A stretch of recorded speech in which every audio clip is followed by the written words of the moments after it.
It was a normal Tuesday morning. I walked into my favorite coffee shop, ready to grab my usual iced latte before work. I tapped my card at the register, and it declined. Twice. I laughed awkwardly, blaming it on a glitch, but deep down, I knew the truth. I had $3.17 in my account. Not even enough for coffee. That moment hit me hard. I wasn't broke because I didn't make enough. I was broke because I didn't know where my money was going. That day changed everything. I went home, opened my bank app, and for the first time, looked at every single thing I was spending money on. It wasn't pretty, but it was honest. And from that place, I started something new, frugal living, not as a punishment, but as a way to take back control. This isn't a video to being cheap. It's a video to feeling free. Number 1. Frugal isn't cheap. Redefining frugality for a new generation. When most people hear the word frugal, they think of cutting coupons, never going out, or reusing tea bags. It sounds boring, even sad. But that's not what frugal really means, not anymore. Frugal living today is about spending your money in smart ways. It's not about being cheap or saying no to everything fun. It's about saying yes to the things that actually matter to you and cutting out the rest. Right now, more young people are choosing frugal lifestyles, not because they have to, but because they want to. A recent study from CNBC in 2024 showed that young people are more careful with money than past generations. Many are saving more, spending less, and focusing on long-term goals. Frugality today is about freedom.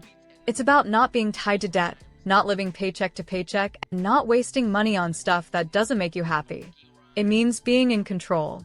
Think of it this way: you don't have to give up your favorite things. You just have to stop paying for things you don't care about. Frugal isn't about having less. It's about having more of what really counts. Number 2. The lifestyle audit. What you really value. Meet James and Alina, a couple living in Denver. Last year, they were spending almost everything they earned. Still, they felt like they had nothing to show for it. One night, they sat down and asked a simple question: where is our money actually going? They printed their last 3 months of bank statements and started highlighting every expense: groceries, rent, gym, takeout, shopping, and more. Then they rated each one from 1 to 5. 1 meant not worth it. 5 meant this brings real joy. What they found surprised them. The $150 gym membership they rarely used? Rated a 2. The weekly date night at their favorite taco place? A solid 5. Monthly beauty boxes? A 1. Weekend hikes with picnic snacks? Another 5. They called this their lifestyle audit, a way to see what spending truly made them happy and what didn't. Within a month, they canceled 5 subscriptions, switched to a cheaper gym, and cut their spending by $1,500, all without feeling deprived. Here's the truth: saving money doesn't start with cutting back. It starts with paying attention. When you know what matters most to you, saving money feels less like a sacrifice and more like a smart choice. Number 3. Reverse budgeting. Pay yourself first, guilt-free. Most people budget like this: pay bills, buy groceries, spend on fun stuff, and then try to save whatever's left. But often, there's nothing left to save. Reverse budgeting flips that around. You save first, then spend what's left. It's simple and it actually works. Here's how. Let's say you make $3,000 a month. With reverse budgeting, you first move a set amount, maybe $300, to savings as soon as your paycheck hits. You treat it like rent, non-negotiable. Then, you use the remaining $2,700 for everything else. Some apps, or even your regular bank, can automate this, so you don't have to think about it. Just set it and forget it. Think of it as paying your future self. That way, you're not scrambling at the end of the month wondering where your money went, or feeling guilty about not saving. Today, more people started using this method, and some studies showed automated savings grew by over 40% because of it. The best part? You still get to enjoy your money, guilt-free, because your savings are already taken care of. Saving doesn't have to be stressful. Stay consistent, and let your budget work for you. Number 4. Frugal luxury. How to live rich without being rich. You don't need to be rich to feel rich. Frugal luxury is about enjoying the good life without spending a lot. It means choosing quality over quantity and finding beauty in simple things. And in 2025, it's a growing trend, especially on TikTok and YouTube. Think about it. A $5 bottle of wine, candles from the dollar store, and a homemade pasta dinner can feel like a fancy night out. A thrifted jacket that fits perfectly feels just as good, sometimes better, than a $200 brand name coat. Meet Layla, a single mom who turned her small apartment into a cozy, spa-like space using secondhand furniture, soft lighting, and homemade essential oils. She spends less but lives better. Her secret? She calls it intentional indulgence, treating yourself in smart, affordable ways. Frugal luxury isn't about being cheap. It's about knowing what makes you feel good and finding a way to enjoy it without overspending. Instead of spending $60 on takeout, spend $15 at the store and create your own special meal. Play music. Light a candle. Make it an event. You deserve joy. Living frugally just helps you find it without the price tag. Number 5. Community currency, trade, barter, and share economy 2.0. What if you could get what you need without spending money? That's the power of community currency. It's not new, but in 2025, it's making a big comeback. People are trading skills, tools, time, and stuff instead of cash. In Atlanta, a group of neighbors started a weekend swap. One person teaches yoga, another bakes bread, someone else watches kids.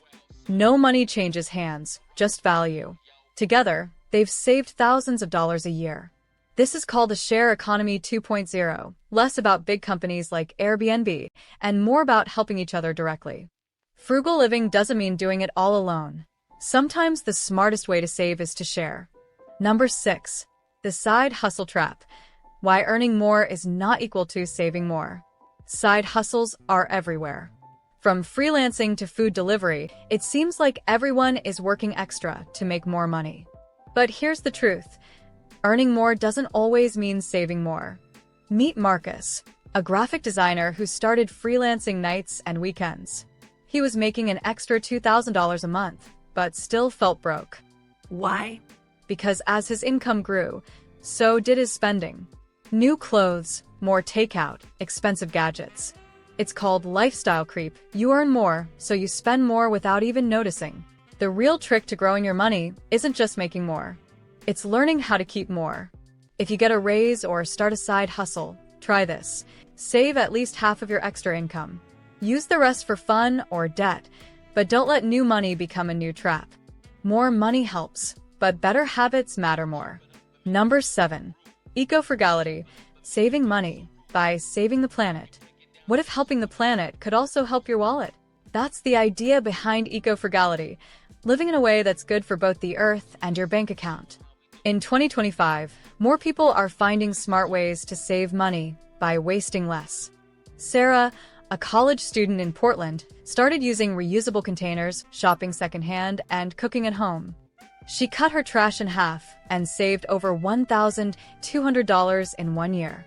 Simple eco-friendly habits like using cloth towels instead of paper ones, fixing things instead of tossing them, and walking instead of driving don't just reduce waste, they reduce spills.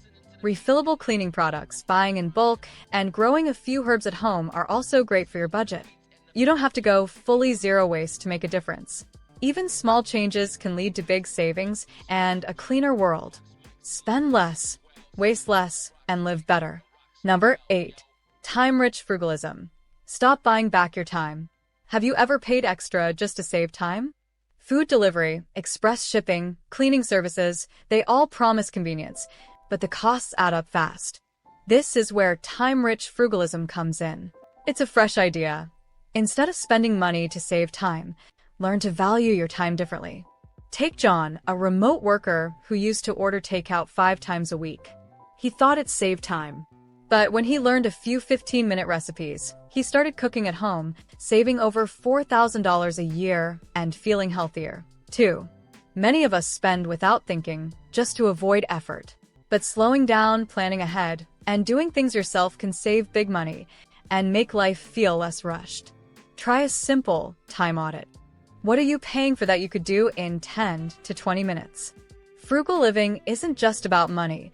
It's about creating a calmer, more balanced life. Frugality and mental health.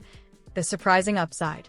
Living frugally doesn't just help your bank account, it helps your mind, too. When you're not stressed about money, everything feels lighter.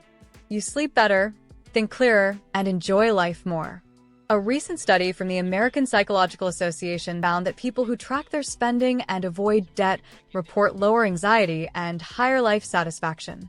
Frugal living gives you a sense of control. You stop feeling like money is slipping through your fingers. Instead, you start making choices that feel good, not rushed or panicked. Less financial stress equals more peace of mind. And that's something money can't buy. Frugal living isn't about being broke. It's about being aware. When you start noticing where your money goes, you start living on purpose. You don't need more income to feel secure. You need a new mindset. Start with one small change. Cut one money leak. Celebrate one smart win. This is how freedom begins. Want to learn how real people are building quiet wealth and achieving financial success? Then watch this video next. Don't forget to like, comment, and subscribe to the channel to see more content like this. Thanks for watching, and I'll see you in the next video.